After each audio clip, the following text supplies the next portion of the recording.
A minha consciência exige que manifeste publicamente as razões pelas quais não votarei pela reeleição do atual presidente da República, Jair Bolsonaro. Primeiro, líderes e pastores evangélicos associaram o nome de Cristo ao nome de Bolsonaro. Milhões de evangélicos seguiram esses pastores e líderes.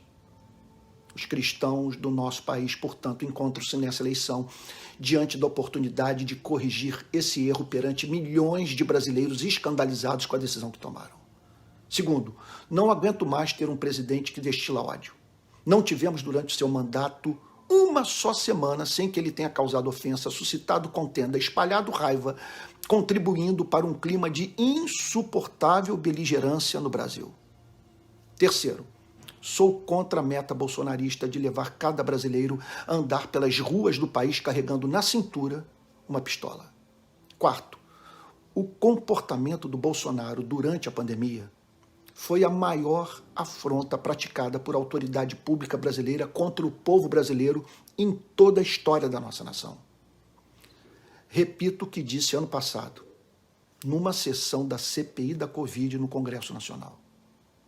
Jamais vimos durante a pandemia o presidente da República derramar lágrima de compaixão ou expressar profundo pesar pelo povo brasileiro. Não soubemos de favela que ele tenha visitado, hospital para o qual tenha se dirigido a fim de comunicar ânimo aos nossos profissionais de saúde. Para nossa perplexidade e revolta, o vimos apoiar manifestações públicas antidemocráticas que fomentaram a aglomeração.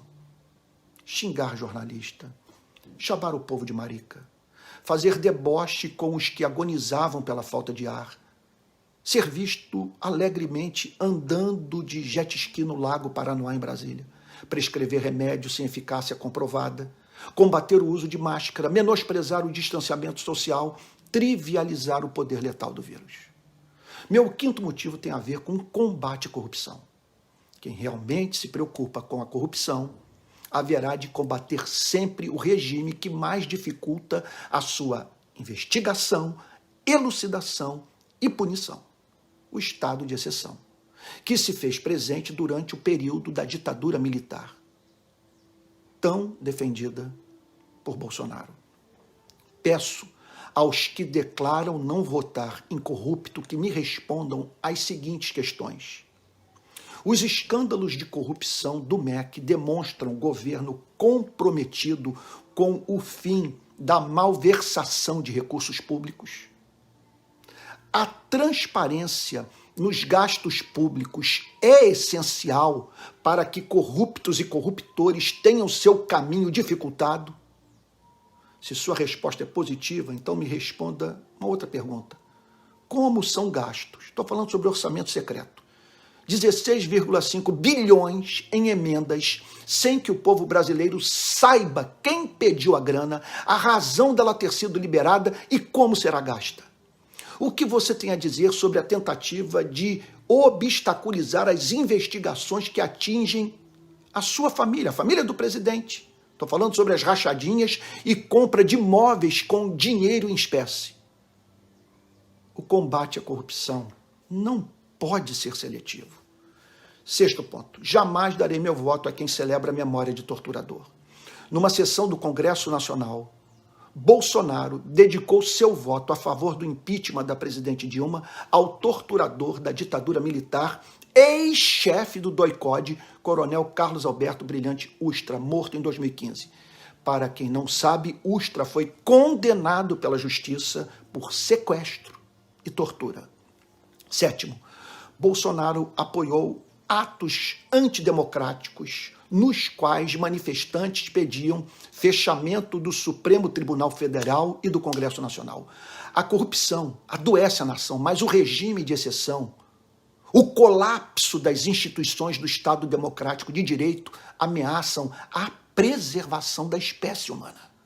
Oitavo, Bolsonaro termina seu mandato entregando a nós brasileiros um país no qual milhões literalmente passam fome.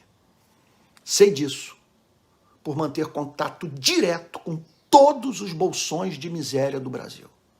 Nono, O fim do governo Bolsonaro representará o fim da relação promíscua entre o seu governo e as instituições que mais tiveram a sua imagem manchada pela aliança com o bolsonarismo: as Forças Armadas e a Igreja. Por fim, Bolsonaro usou a fé cristã.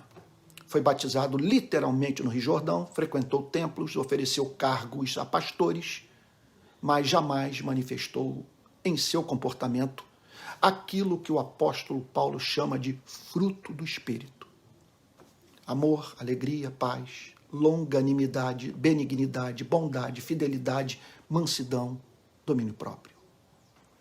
Se não deixarmos claro que o seu comportamento é incompatível com o cristianismo, e por isso não votaremos nele, estaremos simplesmente dizendo ao mundo que a mensagem de Cristo não faz a mínima diferença para esse planeta de injustiça, desigualdade e guerra.